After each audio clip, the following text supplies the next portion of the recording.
Hey crafty babes, welcome to a look inside my 2020 Unpocket Pages notebook.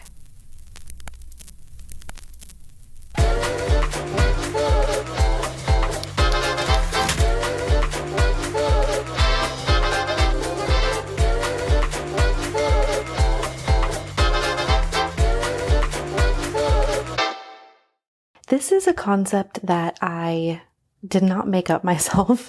These basically, people might know these as smash books from the early 2000s or late 2000s, maybe even into the 2010s.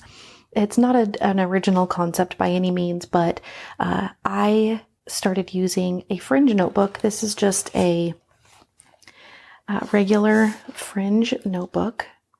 It is 192 pages, and I usually find these at TJ Maxx, or we don't have a TJ Maxx, but I've found them there. I have found them at Marshall's, also Ross, and they are about $6, maybe $7. They're just great, a great size. And the way that this all came about was I was looking for something that fit for 3x4 cards, just like a pocket page. And when I realized that one of these pages would fit those sizes, I kind of took my stuff out of my pockets and put them into this format. So this is the 2020 photos, and it's in no particular order. I kind of just scrap my own personal stories in here as I'm inspired by them, as I feel like what pages I want to do. And then I also have a 2019 that will have a separate video, and that is all of the pages that I had pre-batch made inside of my pockets. So I am using pockets simply to just hold cards and photos together as I go through and decide which ones I want to be together. And then from there, I put them into here. So let's take a look. The cover here is just some cardstock, or not, some pattern paper, along with a printed kind of fun little cover or divider page from the Reset Girl. And that's kind of what started going down this path, was that I joined the Harmony Retreat through the Reset Girl, and they're making notebooks. That the way that she wanted to go about doing their Harmony handbook was in a notebook. And I thought, well, let me see what I have in my stash, and let's see what might work. And then I started thinking, okay, well, what am I really going to use this for? Am I going to use an entire notebook just for Harmony Retreat stuff, or do I want to kind of make it more of just an overall memory keeping, a catch-all type of thing, and include Harmony stuff inside of it along with other stories? And that's kind of where we ended up, because I didn't want to just use it for Harmony stuff. I really wanted it to be a catch-all for everything. And again, when I realized I could fit basically a 6x8 page on one of these pages, that was kind of the game changer for me. So as we open it up, I just used one of the Harmony dividers, because I love everything about it. I don't care that it says Harmony. That doesn't bother me. It doesn't mean that it's all about Harmony, but it is. It really is.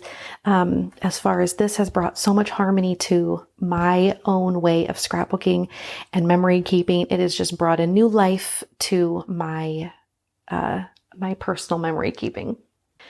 This was the first page I actually created, and it has just some cards and a pocket, and then I just basically decided to try to fit a piece of paper into whatever was left over, the space that was left over, and it is just kind of where everything started. And then I just continued on, and I'm doing basically my 3x4 card setup. When I do a 6x8 page, this is just what it turns out to be. But the beauty here is that I can do extra things in different, on top of the cards that normally you would be constrained to the pockets. So I'm really, really loving that. And I love the texture. I love to be able to pop things off of the top, and I love to see things kind of falling over and spilling onto the page itself. That's been something that's been super freeing to me. Like, I love the structure of the 4 items in the grid format, and then everything else just kind of like living kind of everywhere else. It's been lovely. At the beginning, I was gluing sometimes to the pages together if the pages were too heavy and flimsy, and that makes them just a little bit stronger, and I do like that. This page was actually the page that helped me understand, not helped me understand, what am I trying to say? It is the page that allowed me to realize that I could do everything in this notebook instead, because I was trying to decide if I wanted to also do my one little word in a separate notebook or in this notebook. And I had already created this page in a pocket format. So this was in a TN page from Citrus Twist, and this was in a 6x8 4-up pocket page. And I had created it for, I had done a process video for my Crafty Babe crew. And I thought, okay, well, what if I just take the pocket page and try to like tape it onto the page? And then when I realized I'm looking at this piece of plastic and it fits exactly on the page, I was like, oh my gosh, what if I just took all of this out of the pockets and placed it on the page itself? And that's kind of where it was born. And so I did these couple of pages first, and then put this one in. So that's kind of how it started. And then I'm not just reserving these pages for the pocket grid situation. I am doing these fun collage type of pages where I'm fitting all kinds of cards and embellishments together like a beautiful puzzle. And so I love the combination of both type of styles inside of this notebook. Here's a couple other examples of just single page. They don't go together, but I did work on them, like basically on the same day. I was just going through, we had just, I believe this is the Bible Nerd Illustrated Faith, some of the stuff from the Bible Nerd Illustrated Faith set. And I just love that I could kind of place things, make a title, cluster up some stuff together, make a little scene. This was a really fun page. And then the same thing with this, I could focus just on one photo, and then around that I could do embellishing and fun stamping and journaling. I love being able to do kind of it's just whatever I want. It's absolutely whatever I want. And then I can even do pages like this where these pages do go together, and I can do one side is a grid, and the other side is more of kind of a layout. I don't know. They're both layouts, but they don't both have to be fully 3x4 cards. But I love being able to like tick little tiny things inside of the open spaces. This is just one of my favorites. I can do big titles. And I love that there are lines so that I can keep things as straight as possible, and not feel like the lines are overwhelming the design. They disappear to me, but they're there for a guide. I also will just sometimes throw in just little dividers. I have a lot of these from different TRG retreats, and I love just kind of throwing them in so I don't have to think about much, but I can play with color. I can add little embellishments here, and that's just as fun. Here is another double page where I've got a big art start over here from Allie Scraps and a big photo, and then over here it's just a smaller kind of a grid format on top of a pattern paper. It's whatever goes. Here I have made myself a little pretty desk scene from the My Happy Place set that Kelly Bangs created for the TRG shop. And I just made myself a fun little space with all of her stickers. That was super fun. From here, there's different times when I've gone between doing single page and double page. And the places where I have done just a single page, I'm typically going to do that on the right hand side because it's going to be flat underneath. I'm never really skipping pages. It's always going to be flat underneath, which is really helpful for stapling and just overall general stamping and writing and stuff like that. But when I am finished, if I end up with just a single page, I am starting to just either leave the left-hand side blank, or I'm just using up some of my pattern paper and finding a pattern paper that coordinates, and then we'll just add it to the left-hand side so that at least it feels cohesive, and I am getting some use out of my pattern papers that I have quite a bit of. And this is one that I did where I kind of tilted the cards a little bit, which made things feel like just a little funky. And one of my favorite things to do right now. I've done that on another page and I really loved it. Oh, this is one of my absolute favorite pages. I adore just starting with some larger pieces and then adding a bunch of littler things and different elements and different textures. Like here's a puffy sticker and here's a felt star. There's some old chipboard frames here and stickers and die cuts and stamping and just everything. I absolutely love just picking like one either theme or a couple of colors and just running with it. It's been super fun. Here is a page I did a few weeks ago. This is using one of the newest designers in the Illustrated Faith shop, and this is from Sarah Gleason. Her style is so clean and colorful. It's so beautiful. And this is just one of the pages I did. I loved how much white she used, but it didn't feel right sitting on the kind of off-white paper. So I backed it with a Felicity Jane solid paper that matched pretty well. Here is just a new style that I actually tried, starting with this one, which is using my smaller cards that I print out for my larger weekly family memory keeping, and started using those in this notebook so that I can use more of those cards. And also that way I don't always have to print out my personal photos or like my selfies or my outfit pictures in the larger size. I can actually print them the same size as all of my other photos that I use for my weekly documenting. And then I'm just including them in here. And sometimes like what I did here is I'll use all the smaller cards and then I'll pop a big photo on here using my square Instax. So that was a really super fun, something different. And then actually the very next one that I did was pretty much the same, except I didn't have that photo popped up and on top of any of the other cards. I really just focused on keeping everything as a grid. As you can see, I will use these stitch tabs. These are from Whimsy Fox Crafts, and I will use these forever. As soon as I start to get low on a color, I'm like, I need another order. Oh, this was a fun exercise I did one morning when I just needed a little bit of color play. I needed kind of like a warm up. I wasn't feeling like I could just jump into my crafting early on in that day.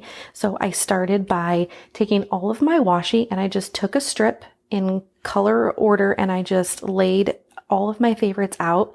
And it really helped me remember some washi that kind of gets lost in my washi bin. I mean, they're all laid out. You can see them all, but they tend to blend together a little bit, but having the separation, actually taking a piece off and physically looking at it and pulling it off the roll and sticking it down, it really helped me to remember how many washis I have that I love that I don't reach for. So this was a really super fun exercise.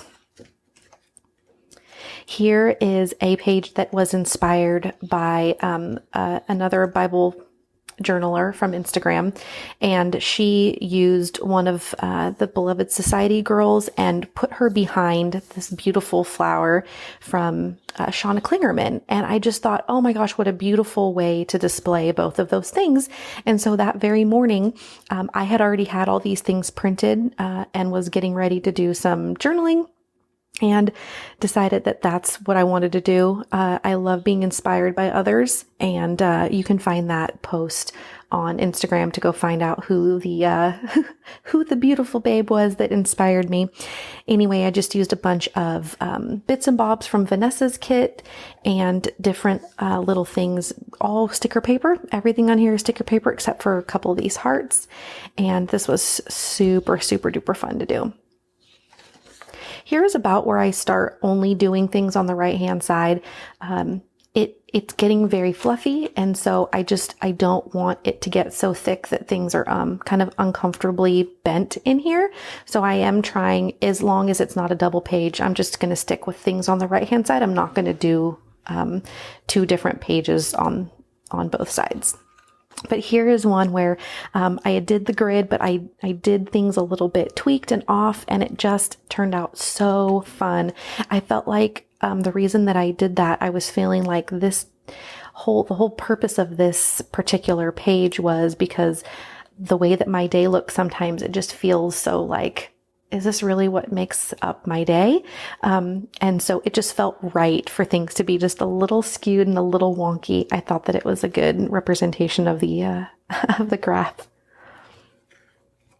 This is a full page spread. These definitely go together, and I loved being able to use taller photos because when I take my outfit photos, I usually do them a 16:9 ratio so that they fit in stories, and also just so that it kind of cuts off all the extra junk that doesn't need to be around on the edges.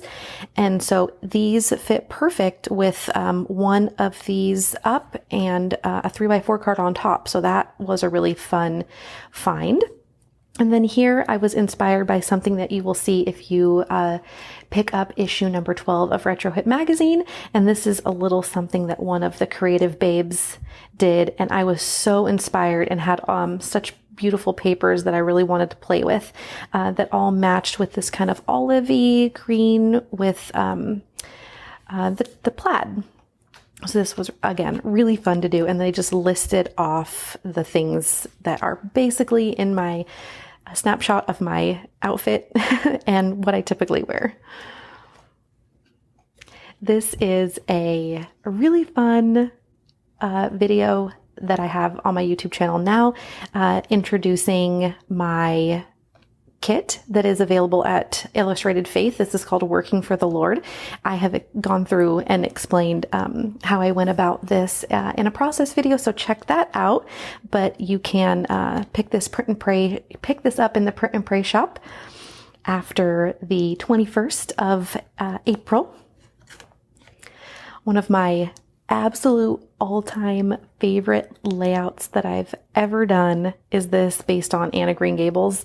I picked up this Green Gables kit from Sarah Bargo Co. She's on Instagram. It's Sarah Bargo, but she puts Co at the end of her business name, and she has an Etsy shop, and she sells these beautifully curated kits. And when I saw that she had a Green Gables one, it was just so perfect because I love and obsessed with Anne with an E, the show on Netflix. I never got to read the books, and I didn't watch any of the older movies, but I was really struck by the Netflix series, and the Felicity Jane paper actually that's here is such a perfect match. And I was just so happy to use like greens and wood colors and old book paper. And another thing that's inspired by someone in the issue number 12 of Retro Hit magazine, I pulled that idea from. And so this is really fun. I love that it came with this cute book spine. And then I added a few of my own little things like this Shine Bright and the milk cap, and then some little stickers and postcard from one of my previous magazines as well. And the last thing that I've done so far in this album is another page that does have a process video to go along with it, is just another like Illustrated Faith sticker paper, beautiful faith page. I love doing these where I can just kind of play with color and play with words and stamps that help, kind of just talk about my life right now. And these colors were just so beautiful. And then just to keep this page from getting too flimsy, I did just add a piece of pattern paper to the back of it to keep it a little bit more sturdy. And then of course it's so that it feels like it coordinates.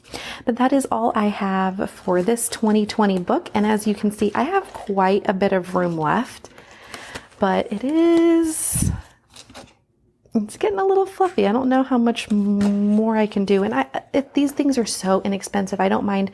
I'll probably end up ripping some of the pages out in the back just because there's no way that I'm going to be able to add that much more into this notebook. But it has been so much fun doing this format. And if you want to follow along with this format and just in general, I have started using the hashtag Unpocket Pages and Unpocket Pages Notebook.